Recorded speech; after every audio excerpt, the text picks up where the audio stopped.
কেৰাহীখনত সৰিয়হৰ তেল গৰম কৰিলোঁ, তাতে দি দিলোঁ লং ইলাচি ডালচেনি।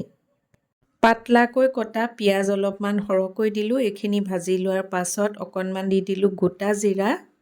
ডাঙৰ চামুচেৰে এচামুচ দিলোঁ আদা নহৰু পেষ্ট। ভালদৰে ভাজি লোৱাৰ পাছত ইয়াতে দি দিলোঁ নিমখ, হালধি, কাশ্মীৰ মিৰ্চ পাউডাৰ দিলোঁ, জিৰা গুড়ি, ধনিয়া গুড়ি আৰু চব্জি মছলা দিলোঁ।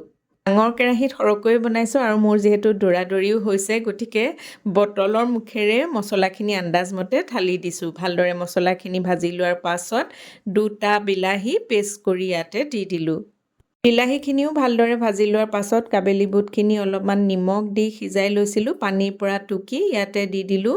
ভালদৰে ভাজি ল'লোঁ মিডিয়াম ফ্লেমত। এতিয়া দি দিলোঁ পানী। উতলি আহিলত টুকুৰাকৈ কটা পনীৰখিনিও দি দিলোঁ। মিডিয়াম ফ্লেমত 5 মিনিটৰ কাৰণে ঢাকি দিলোঁ। হৈ গ'ল কাবেলি বুট আৰু পনীৰৰ তৰকাৰীখন। আজি সজাই মেলি নেদেখুৱাওঁ, শেষত অলপমান ধনিয়া পাত কাটি দিলোঁ। আজিলৈ আহিছোঁ, বাই।